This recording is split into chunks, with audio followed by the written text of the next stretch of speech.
para soltarlo. Menciona la hora. ¿Qué preso político? Dime el nombre o los nombres. O cuando concluya la reunión me da una lista con los presos. Y si hay esos presos políticos, antes de que llegue la noche van a estar sueltos. Ya. Así es como ha gobernado Cuba en los últimos 55 años. Tommy Fernández Travieso lo detienen con 17 años. Dos amigos, dos hermanos de él, Tapita Rubano y Emilio Campanería, son detenidos con él. Los tres son condenados a muerte. Y uno de los testimonios más dramáticos de todo el presidio político es ese testimonio cuando tú los ves partir. Pues yo no voy a hablar de eso.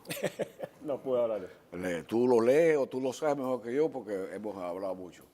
Yo lo que quería, aparte de eso, el programa lo empezaste con Ramón y el testimonio de Ramón,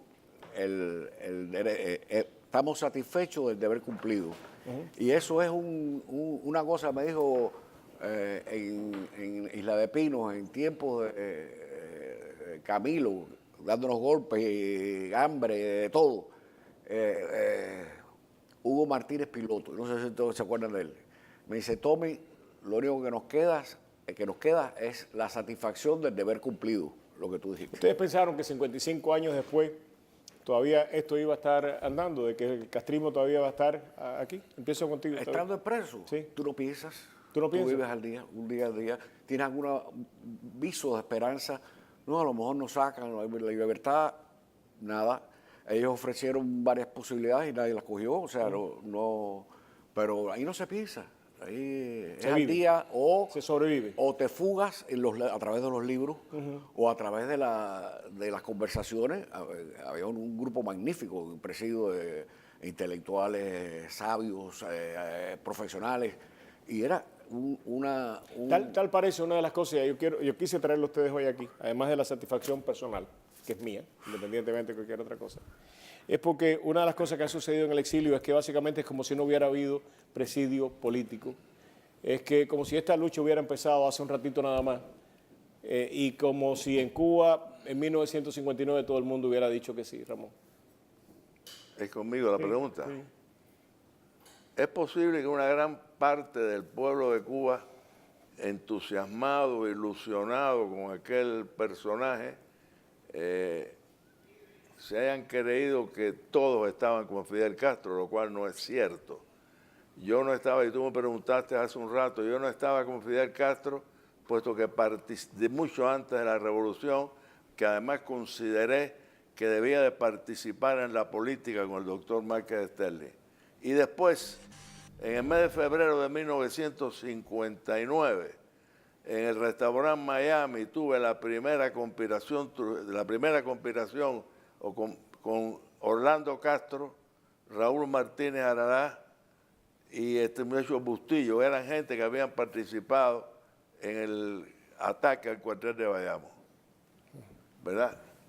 En esa época comencé a ayudar en lo que pude a organizar lo que fue lo más controversial de aquella época, la famosa conspiración trujillista batistiana, que no era ni trujillista ni batistiana, y en la cual llegaron a haber 2.400 presos, de los cuales 144 condenados. Lo más interesante para mí de eso es que en ese momento no había sido removido todas las Fuerzas Armadas y que fueron condenados en nuestra causa una serie de militares que estaban en puestos clave dentro del ejército. Aquello culminó con la liquidación total de las Fuerzas Armadas y, como diría Lenin, todo el que detenta el poder sin tener el ejército lo que tiene es un espejismo de poder. Y así fue. Nosotros llegamos a prisión en el mes de agosto, caímos presos en agosto de 1959, llegamos a Isla de Pino a finales de 1959, hasta que lo cerraron y lo convirtieron casi un sacrilegio. Lo convirtieron en el Museo de la Revolución, donde ahí habían estado presos nada más que personas como Rubén Martínez Villena y Pablo de la Torriente Bravo, porque Fidel no estuvo en las galeras aquellas, estuvo viviendo frente al hospital, y yo me acuerdo haber leído una carta de Fidel a Luis Conte Agüero en la cual se refería: preparen, hagan movilizaciones, preparen las condiciones, yo no puedo resistir más, yo llevo aquí tanto tiempo recibiendo pues ayuda y atención especial. Sí, señor. Ustedes, el aporte de ustedes, Bueno. y en estos momentos, ¿dónde estamos? Bueno, vamos a dividir esto por partes según mi criterio. Yo no, por suerte para Latinoamérica, no han tenido esa experiencia. Yo no creo personalmente que en Latinoamérica íntegra haya un pueblo que haya podido exhibir en sus primeros 3 años decenas de miles de presos políticos reconocidos por el propio Fidel Castro, más que en Latinoamérica íntegra. Miles de fusilados, cientos de personas que se iban hacia el exilio por razones realmente políticas, verdaderamente políticas. ¿Cuántos países pueden exhibir eso? Yo no sé. Ahora, si eso no es luchar por la patria, si eso no es poner un coste y decir, nosotros estamos aquí presentes, entonces yo estoy equivocado. ¿Dónde fallamos, Tomás? ¿Por qué no hemos podido conseguir la libertad? No, déjame continuar la línea de él, de la cantidad de gente. Por ejemplo, Isla de Pino, que mencionó Ramón. Isla de Pino era equivalente en Estados Unidos al Alcatraz. Es la prisión más segura, una isla, y fugarse ahí creo que lo logró una persona nada más en los 6 o 7 años que estuvo activo en Isla de Pino. Y en Isla de Pino pasaron de 24 a 35, el número empezaba con 24.000, ¿no? Y llegaron a 35.000 en 6 años, o sea, 11.000 personas en 6 años, sin contar todas las prisiones militares que había en Cuba, que eran los castillos españoles, y las granjas o prisiones locales que había. O sea, la cantidad es estúpida, inaudita. Ahora, ¿por qué no existen ahora? esto no existe? No existe todavía. No, Existe. ustedes, el papel de ustedes en este momento. Mira, nosotros no existimos. Yo estaba hablando con Ramón y con Alfredo. No existen. Desde que llegamos aquí, la mayoría llegó al 79, la mayoría 78, 79. Desde que llegamos aquí, no existíamos. Le estaba haciendo un ejemplo de cuando yo llegué en el 79, en noviembre del 79, y había una reunión y Cecilia, mi mujer, me presentaba a sus amigas, y entonces dice, no, estuvo preso político. Y entonces, ¿cuánto tiempo estuviste preso político? No, 19 años. Cambiaban el tema, miraban para otro lado, me lo hicieron varias veces y se me ocurrió 3 años.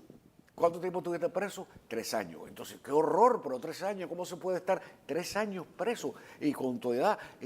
Entonces, yo creo que quizás no nos preguntaron, pero cuando nos preguntaban, decíamos cosas tan absurdas para la gente, que esta gente está un loco, que dinamitaron la isla. Isla de Pino la dinamitaron. No la dinamitaron. Estuvimos varios meses durmiendo ahí, que nos volaban de un día para otro. No, nadie sabe. El Camino Cienfuegos, ¿cuántos murieron asesinados? ¿Cuántos se suicidaron? ¿Cuántos se mutilaron para no tener que ir el día a día? Que era trabajo forzado. El trabajo forzado.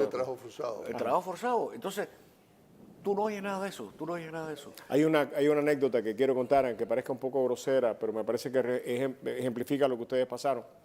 Era que alrededor de la prisión había una zanja donde básicamente terminaban los desechos de aguas negras.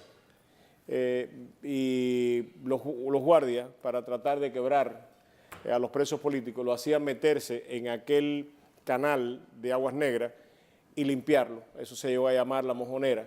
Y las infecciones que se cogieron allí, los golpes que recibieron precisamente por los que no querían entrar, dejaron una marca indeleble en todo lo que hemos escuchado de esa historia. Antes de terminar, quiero hablar de Campanería y de Ruano. 2 niños. Tú hablas. La carta, Tú hablas. sí, yo hablo. Yo los conocí como yo los conocí a ellos, le digo, a través de Ceci, que está por ahí, y Raquel, que también está por aquí. Y es uno de los testimonios más dramáticos que yo he escuchado, ¿no? La carta de esos niños hechos gigantes, despidiéndose de sus familiares, hablando del dolor de Cuba y de la esperanza de una Cuba libre, son cosas que uno cuando lee no lo puede olvidar jamás, ¿no? Primero vinieron y se llevaron Esa noche fueron 8. 8 fusilados esa noche. Primero, ¿quién salió? Tapita, ¿no? No, primero fueron de Pero los auténticos. de ustedes 3, ¿quién fue el primero? Primero Virgilio. Virgilio. Después Tapita. Ok, Virgilio fue el primero. Después, y se despidió, se dieron abrazos y le dieron las cosas personales a él. Después, pues vino Tapita, hizo lo mismo. Y cuando se iban a llevar a Tommy, vino básicamente la orden de conmutación de sentencia por 30 años, porque tenía 17 años en ese momento. En esa época no se... Exactamente. A los 3, muchísimas gracias. Un verdadero placer. Muchas gracias de nuevo. Tenemos que recordar a Nanita.